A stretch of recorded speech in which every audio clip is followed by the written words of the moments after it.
inside of the space there with the cadavers and trying to feel their presence. And I was, it was starting to get a little transgressive. I did a piece called Life, Death, and God, and it really provoked some spirits. They kind of reached out to me one night. This is because we're in the Morbid Anatomy Museum, I put these little guys up there. They came to me in a hallucination that was not drug-induced, though. After photographing about 40 of these malformed infants in this medical school anatomy museum that I used to work in, actually, for 5 years,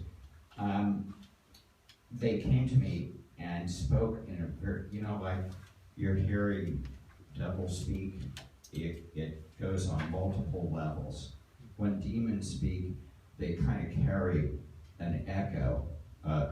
And so it was speaking through this, and I don't ascribe any evil to this little being, but it felt like there was some presence. And this, I felt like, was just driving me to the edge of psychosis. And because I'd been doing transgressive things. And so basically I said, divine love is the strongest power. You know, I was just trying to say anything, you know, to banish this thing. And eventually it went away. And it was replaced by a blue light, introduced itself as Mr. Lewis, an interplanetary angel that would keep his eyes on me for a little while, so I stabilized. But these are the kind of beings that I took photographs of, and that were there and present around me. They were this exhibited at the museum. Yeah, these photographs, Cyclops, a siren. We can see that God dreams us in different shapes.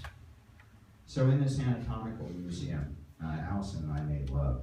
It was the first performance. I mean, I photographed all those pieces of Alex, but this was the first time Alex invited me to do a performance with him.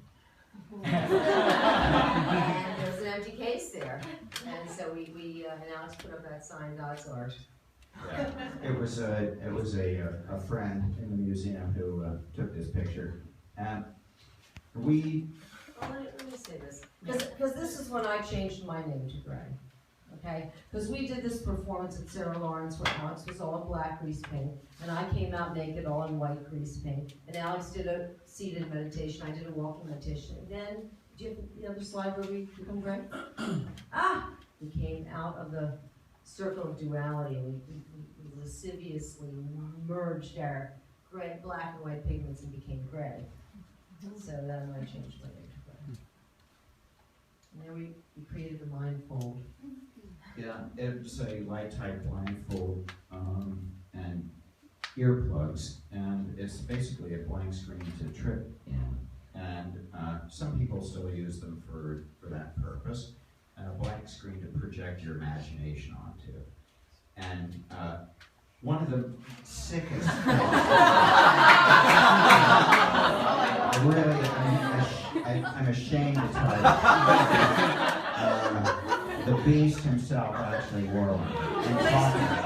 This was from a movie. He actually wore it on what do you call it, his plane. Journeys with George. Journeys with George. Before he became president, you know, somebody had done a documentary of him, and he said to the filmmaker, I can't hear you because I can't see you. I mean, I can't see you because I can't hear you.